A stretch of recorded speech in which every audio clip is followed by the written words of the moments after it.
Ito na nga, mga kaibigan, mga ka-viewers, ikukwento ko lang sa inyo yung nakakanerbiyos at saka kumbaga nakakapanghinang karanasan dito sa aming pagbabakasyon. Nandito pa kami sa airport ngayon, nasa gate 22 na kami on our way to Vancouver, connecting flight po, tapos sa Philippine Airlines na going to the Philippines. Ang nangyari po is nagbook ako ng business class para naman si Mrs. makaranas nitong how is it to fly on via business class. So ang nangyari po is nagload kami ng mga total weight, nakalagay 70 pounds po ang bawat isa sa dalawang maleta, so 140 pounds, at si Mrs. din 140 pounds.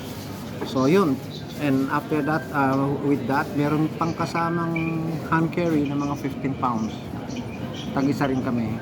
Kaya lang nangyari, pagdating namin ngayon sa airport, ang ginawa pala ng Philippine Airlines, imbis na business class kami going to Vancouver, ginawa kaming premium economy.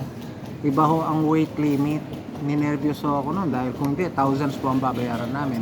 Mabuti na lang at meron tayong kababayan na siya yung customer attendant doon sa WestJet counter, at natulungan naman kami. Unfortunately, nagawa ng paraan yun, kaya lang siyempre pag nasa business class ka, you have also, meron ka ring access dapat sa business lounge na pinaghandaan ko talaga para matikman din naman ni Mrs. yung paano ba ang pumunta sa business lounge. So nangyari noon, dahil nga premium lang kami, lahat naman nung paraan pinipilit kaming tulungan nung taga dun sa yung Pilipinang nandun sa WestJet business lounge, talagang hindi ubrang gagamit kami kung ano, dahil nga premium economy ang lumalabas, premium economy ang aming booking going to Vancouver. So anong nangyari, bigay na lang siya ng discount 20%. Kaya lang, we ended up paying $106, which is actually more than how much that? More than $4,000. 4,000 pesos para lang pumasok sa business lounge. So pumayag na rin ako, and then nag-lodge na lang ako ng complaint sa customer service na Philippine Airlines to look into this matter, kasi all I know is that kapag business class guys, sila ang bahala mag-arrange ng yung connecting flight. Di naman nila sinabing premium economy kami. So, and I paid nagbayad ako ng rate ng business class. So, ngayon nag-communicate na ako. Sinabi ko sa kanila yung experience ko na talagang almost caught off guard ako. Mabutin lang may mga Pilipinong tumulong. So yun, at so far so good. Wala pa silang